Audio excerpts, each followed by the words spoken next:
Hello there. Welcome back to Superhero Explained. Before we start, please like and subscribe. It helps push my videos to new viewers who might dig this stuff too.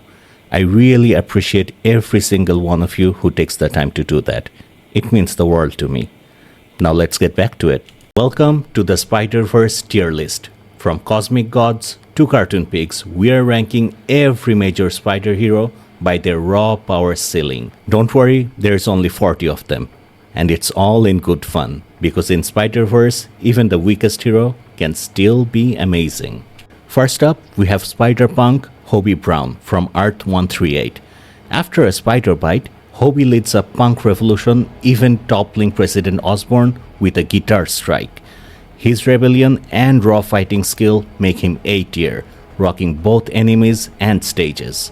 Up next, we have Spider-Ham, or Peter Porker from Earth 8311. Starting off as a spider, he was bitten by a radioactive pig, and he runs on cartoon physics. He has flattened foes with mallets and shrugged off explosions. Ridiculous, but powerful enough for S-tier comedy, but C-tier in strength. Now we have May Riley, or the Lady Spider from Earth 803. With no spider bite, she built her own tech to fight crime in a steampunk world. Brilliant inventor, but without powers, her ceiling stays at D tier. Next up, we have Charlotte Weber from Earth 20023, known as the Sun Spider. Living with the Ehlers-Danlos syndrome, she swings on crotch web shooters with incredible creativity. Inspirational as hell, but limited in scope. She holds steady at D tier. Next up, we have Cooper Cohen, or the Web Weaver from Earth 71490. A fashion designer gifted with spider powers, he blends flair and heroism with style. While dazzling, his feats remain grounded, putting him in D tier.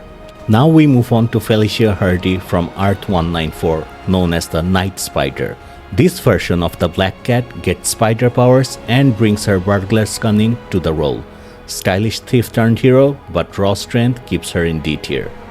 Now we move on to Princess Petra, or the Spinstress from Earth 423. A typical cookie-cutter magical princess from Disney who sings to cast webbing. Enchanting, but gimmicky, so she's comfortably in D tier. Up next, we have Arachnido Jr. from Earth 15349. A Lucha Libre-inspired Spider-Man flipping through rings and alleys alike. Fun and flashy, but in terms of pure strength, he belongs in the D tier for now. Now we have Jessica Drew, or Spider-Woman. Hydra experiments gave her Venom Blast, super strength, and resistance to toxins. A powerhouse leader across Avengers and S.W.O.R.D., she's firmly in the A tier. Next up, we have another Spider-Woman called Mattie Franklin. She gained her powers via the Gathering of the Five ritual and even absorbed the gifts of other Spider-Women. She had a brief but potent run, which makes her B tier. And now for another Spider-Woman, Charlotte Witter, a genetic experiment turned energy vampire who drains spider powers. She is dangerous but extremely inconsistent, leaving her at B tier. Next up, we have an imposter among us, Veranke the Skrull Queen. She is a master of deception who impersonated Jessica Drew the Spider-Woman during Secret Invasion story arc. Clever infiltration, but her combat ceiling is C tier. Moving on, we have the crowd favorite Gwen Stacy, also known as the Ghost Spider from Earth 65. She is a rock drummer turned hero after her bite. She is agile, inventive, and held her own against symbiotes. Her versatility lands her in A tier. Next up, we have Silk, or Cindy Moon. She was bitten by the same spider as Peter, but she has stronger spider sense and organic silk threads. She is faster and sharper than Peter at times, so a solid S tier. Now we have Mayday Parker, also known as Spider-Girl or Spider-Woman. She is the MC2 daughter of Peter and MJ. She's faced carnage and carried her world's legacy. She's brave and reliable, but not cosmic tier in strength, so a B tier for her. Up next is Anya Corazon, also known as Arana or Spider-Girl. She gained mystical marks that gave her powers and trained with Spider Society. Extremely skilled, yet mid-level ceiling means C tier. Next up is Ashley Burton, the Spider-Woman from Old Man Logan. She is a hardened outlaw who overthrew Kingpin in her wasteland. She is fierce, but she has no cosmic feats, so sadly a D tier. Up next we have Mary Jane Watson, known as the Spinneret from Earth 18119. Her biotech suit mimics Peter's abilities, letting her fight as his equal, well, almost. She is strong but still dependent on Peter, keeping her in C tier. Next up is Annie Mae Parker or Spiderling from Earth 18119. She inherits spider powers as a child, showing early brilliance. However, she is still very young and growing, so for now, she's in the D tier. And now, from a favorite from the Spider-Verse, Penny Parker and Spider from Earth 14512. She syncs with a radioactive spider to pilot her mech against kaiju-level threats. Huge potential, but her reliance on her mech makes her B tier. Next is Bailey Briggs from Earth 616, also known as the Spider Boy. He is a retconned kid sidekick with Venom Bite and spider communication. He makes a fine wildcard, but still unproven, so D tier. Now we have Cassandra Webb or Madam Webb, yeah, that one from the movies. In the comics, she is a clairvoyant elder who guides spiders with visions across timelines. Her influence makes her vital support, in the comics at least, so I'm gonna rank her in the B tier. And now we have the second Madam Web, Julia Carpenter. She took Cassandra's place and uses foresight to steer spider heroes, and does a much better job than Cassandra in my opinion. Her cosmic significance secures her A tier. Next up, we have a literal god, Karn the Master Weaver.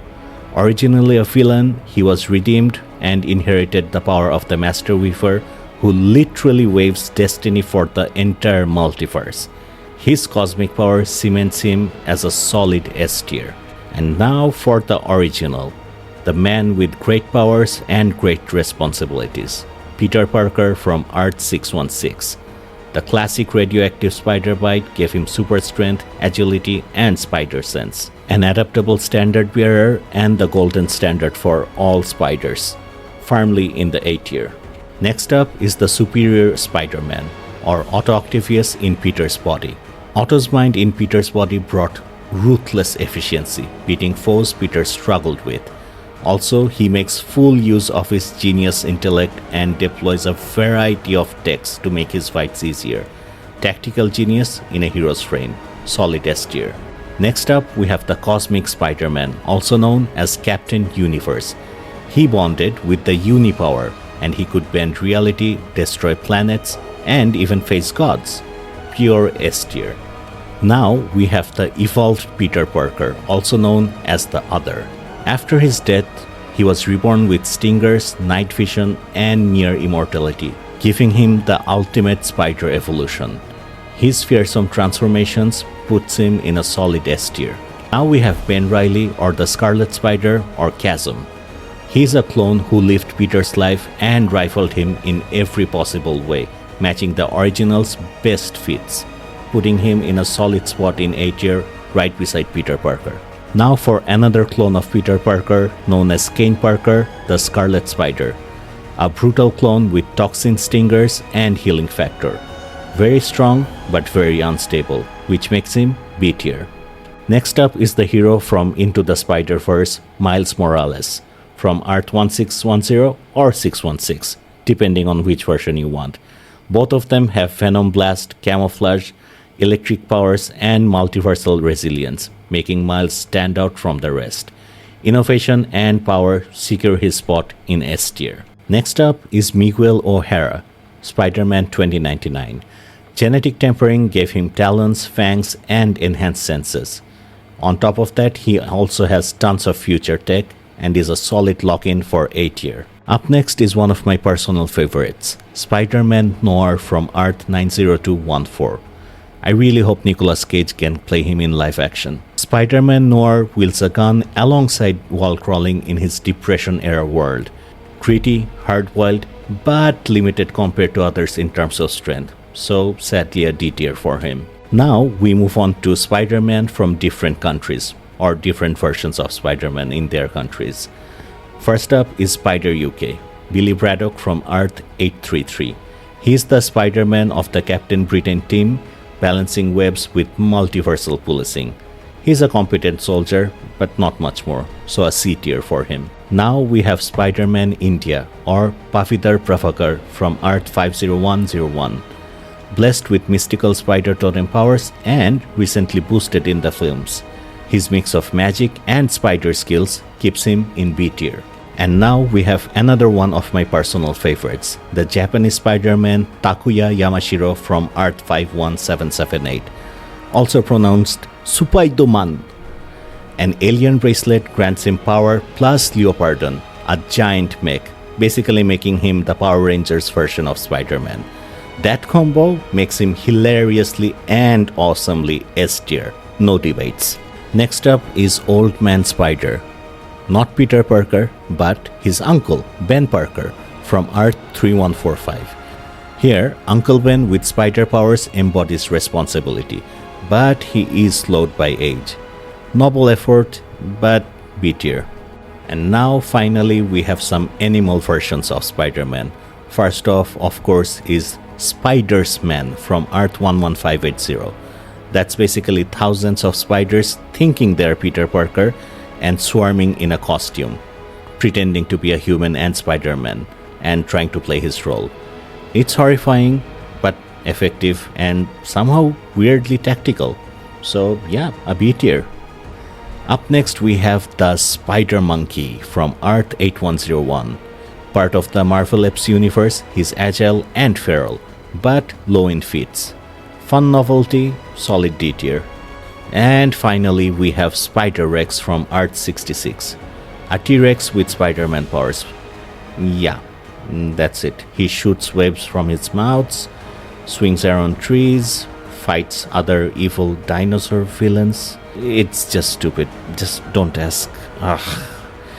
Anyways, for the sake of the tier list, yeah, D tier. What else did you expect? And that's the web of it. From God tier cosmic Spideys to quirky one-offs, every spider hero brings something unique to the multiverse.